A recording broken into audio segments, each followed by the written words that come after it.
It'll never be the same because our brother's not here. DMX, you know, rest in peace. You know, we formed like a brotherhood. I didn't have to see him. I didn't have to call him. He didn't have to call me. When we saw each other though, it was that. Right there. It was that. It was beyond. Okay, I see what's really good. You're trying to eliminate the competition. You know, because at first you retire, you know, then get me off the label. Now you back rapping again. Okay. But they all, you know. They and Beyonce. And they dropped the same day as Nas. After Nas have some type of glitch problem where Tidal wouldn't release his album for at least 24 hours. Nas is finally spilling what folks in the game have been whispering about for years. He's not just throwing shade, he's shining a full spotlight on Jay Z and Beyonce, calling them out as straight up ruthless. Nas is saying they don't just play the game, they crush anyone who looks like a threat. And guess what? He claims they even tried to play DMX dirty. Now everybody knows there was beef between Jay Z and DMX, but what folks didn't see was how bad it really got behind closed doors. DMX himself once claimed Jay messed with the release of his 6th album, allegedly just to avoid going head to head. DMX said Jay Z delayed the drop just to kill the buzz and momentum. And this was back when X was one of the few rappers who could actually outsell Jay. That move wasn't just shady, it was calculated. And it didn't stop there. Around the same time, and then the time. They said Stillmatic came out December 18th. They said Jay released Unplugged. Then they said Street Disciple November 30th. Then Collision Course. Nas's greatest hits, American Gangster. Nasir, Everything Is Love. The Lost Tapes, Beyonce, Jay Z, Lion King. And that's where it got stupid with the Lion King soundtrack. The Lion King soundtrack is when it gets kind of... Fast forward a few years, and Nas says he got the same treatment. When he dropped his long-awaited Nasir album, produced by Kanye West no less, it was meant to be a major comeback. But right after it hit the streets, bam! Jay Z and Beyonce dropped a surprise album out of nowhere. Everything Is Love landed the very next day, and it even came with a glossy music video already shot in Paris. Talk about trying to steal the spotlight. Nas is hinting that it wasn't a coincidence. It was a move. Ain't no way you just accidentally drop a whole visual album the very next day after your longtime rival makes a big comeback. Come on! Nas saw right through it, and he's making it crystal clear that this wasn't some one-off coincidence. He says Jay-Z's been pulling moves like this for years. It's a whole pattern. What's wild is, Nas wasn't even trying to start beef this time around. He had moved on, grown past all that old drama. But the Carters? Clearly they hadn't. Whether it's jealousy, insecurity, or just pure pettiness, Nas is calling it out. He's saying Jay-Z was out here sabotaging anyone who looked like competition, quietly, while keeping a clean image by hiding behind Beyonce's fame and her army of loyal fans. That's the part that's got people talking. Because Nas is saying Jay was playing dirty while pretending to play classy. A competitive thing, but it was big love. He was so competitive with me. I never met a human being more competitive with me, like ever, not even my big brother. DMX is back in the spotlight, even after his passing, as fans keep digging up old clips showing how he was one of the very few who had the guts to call out Jay-Z to his face, while most stayed silent, scared to say anything against Jay or Beyonce. DMX didn't hold back. He spoke his truth loud and clear. But here's where it gets shady. What happened was, you know, like I said, I had the crazy track record, Def Jam, everything was good. You know, I go to do the 6th album, and, you know, Jay-Z became president. Yeah. You know, when he first got the job, he hit me with the call like, yo, dog, inmates is running the building like, yo, you good? Finish the album, shoot the video. What happened? Niggas go on vacation and, you know, we don't know. What you mean you don't know? How do you listen to a whole album, pick a single, shoot a video, then don't know? After DMX passed in April 2021, Jay-Z popped up on LeBron James's show and tried to flip the whole narrative. He suddenly claimed DMX was just too competitive and acted like it was all love between them. Really? Fans weren't buying it because the history says otherwise. and people aren't forgetting how deep that tension really ran. I think one man could destroy another man's life. It's ultimately in your own decisions. You know, I had a lot of issues. Like I said, legal issues at the time. And, you know, my mind wasn't where I'm at now today. Like, I used to have questions like why every time my album dropped, Jay would drop right on top of me. But here's the part Jay Z conveniently left out. According to DMX himself, it was Jay who kicked off the whole competition mess back in 2004. When Jay stepped in as president of Def Jam, taking over after Lyor Cohen, the whole vibe at the label started to change. He wouldn't let me breathe or rifle for me. Like, I was always close, and I never understood that every single album that I dropped, Jay dropped right on top of me. And it was like, damn, like to have in-house competition at that magnitude was crazy. Jay already the boss, but I always thought that, like, let me breathe. And not in a good way. DMX had been the backbone of Def Jam, holding it down with 5 straight #1 albums from 1998 to 2003. He was the label. But the moment Jay got the big chair, X claimed things turned sour.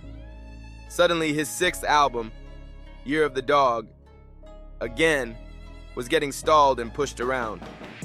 DMX straight up said Jay started interfering with the release, blocking his momentum on purpose. And the timing? Way too suspicious to ignore. See what's really good. You're trying to eliminate the competition. You know, because at first you retire, you know, then get me off the label. Now you're back rapping again. Okay. It's all good. It's all good. DMX didn't hold back. He said all of this drama started because Jay Z decided to step out of retirement and didn't want any heat standing in his way. According to X, Jay wasn't trying to compete. He was trying to clear the lane for himself. My belief is that anybody who's worked with him and been in his cipher has seen it go down. Brother needs help, and I pray for him. But if I sit there and did an album about women with him, I'm definitely maybe indulgent. He had to be indulgent for 14. That's when it all made sense to DMX. He saw through the fake love and realized Jay was moving out of pure insecurity. He wasn't lifting others up. He was pushing them out the way to protect his own shine. And that moment, it was the final straw for X. He knew it was time to walk away from Def Jam. But here's the thing. This wasn't just a one-time thing between Jay Z and DMX. It was part of a long, sneaky pattern. Jay had a habit of using his position in the industry to quietly block out anyone who looked like real competition. Just ask Beanie Siegel. He recently shared that Jay would intentionally time his album releases to drop right when Beanie had projects coming out, making sure Beanie got drowned out every time. Look, when Jay signed his contract, the big one was with Beyonce. When he signed that contract, the marriage contract, he got trophies. Now those fucking trophies, trophies came rolling in, buddy. He started getting Grammys left and right, man. I mean, look, if you look at his career, You're gonna let him say that? Jay was getting Grammys. He had one. Exactly. He had one. And he didn't show up. He has like 20 now. He had like 18 since he been down. Look, he had one, bro. Hard Knock Life. And let's not forget Cameron. Who could forget that wild moment on 106 in Park? Cam had the spotlight ready for his big interview. But out of nowhere, Jay Z just pulled up unannounced. No warning, no invite. He just popped in and hijacked the whole moment. Fans were shocked, and it looked like a straight up move to steal the shine right off Cam's back. That wasn't coincidence. That was calculated. Valentino giving me stressed out. That's not what I'm going to do. Yeah, I could have put up movies. I could have showed the R. Kelly video that everybody's talking about, made fun of it, and said, yeah, Jay's hanging out. When Jay and them was in there doing Best of Both Worlds, you can't tell me Jay didn't see a 14-year-old girl come in the studio and sit on R. Kelly's lap. You can't tell me, you don't sit here and tell me that working on that album that he ain't never seen a 14-year-old girl. Jay Z never liked seeing another artist rise too close to his level. But instead of going bar for bar like a real battle, he pulled quiet, behind-the-scenes moves to block their shine. And when it comes to knowing how shady Jay can get when he feels threatened, Nas knows better than anyone. Jay's been playing this spotlight-snatching game for years, especially when it comes to Nas. It's like clockwork. Back in December 2001, Nas dropped Stillmatic, a massive comeback that had everybody talking. And what did Jay Z do? Boom! He dropped his MTV Unplugged performance just a week later. Coincidence? Nas wasn't buying it. Then in 2004, Nas dropped Street's Disciple, another major moment. And like clockwork again, Jay teamed up with Linkin Park for that Collision Course album. He always had something ready to drop when Nas made a move. Jay Z and Cameron, 106 in Park. What was going through your mind in that interview? Nobody told me he was coming. Pause. So when I'm sitting there thinking I'm getting my moment on 106 in Park, talking about my shit and how my shit is doing well, and he comes out the back, and I'm like, don't even f with me. It's like, what's going on? So I'm sitting there just trying to be as cool as I can, cause. But Nas didn't stop there, not even close. He hinted that Jay's silence around the R. Kelly situation wasn't just about chasing money. According to Nas, it might have gone even deeper. He suggested that Jay Z wasn't just another industry enabler, he might have been keeping quiet to protect his own secrets. Nas straight up implied that Jay could have some skeletons hiding in his own closet, and that's the part that really got people talking. You know, this is my time to be on 106 in Park and talk about my shit. But like you said, I don't even remember what you said, but obviously it turned into his album. So we heard you're working on another album. Can you tell us about it? What's going on? Blueprint 2, The Gift and the Curse. On my time, and like I said, I didn't know he was there. If I knew he was there, then, you know, we would have vibed it out, but it was more like a surprise. That's kind of probably what my face was. It wasn't more of disgust, it was more of a, what's going on? And Nas ain't the only one speaking up. 50 Cent recently called Jay out too, straight up. He said Jay hides behind Beyonce's powerful public image and even claimed their marriage looks more like a business deal than a real relationship. According to 50, it's all about appearances and brand control. People are starting to question whether Jay's clean-cut image is real or just another chess move. My brother DMX, it's an honor to be here tonight. At the same time, it's a sad day. It's a glorious day. We stood outside the Tunnel nightclub about to shoot a scene, and he looked at me and tears in his eyes because he knew about the journey he was about to embark on, becoming a hip-hop icon. And 50 Cent didn't stop there. In another interview, he threw more heat, claiming that most of Jay-Z's Grammy wins wouldn't have happened if he wasn't tied to Beyonce. According to 50, it's that connection to her star power that gave Jay an extra edge when it came to awards and recognition. Look, when Jay signed his contract, the big one was with Beyonce. When he signed that contract, the marriage contract, he got trophies.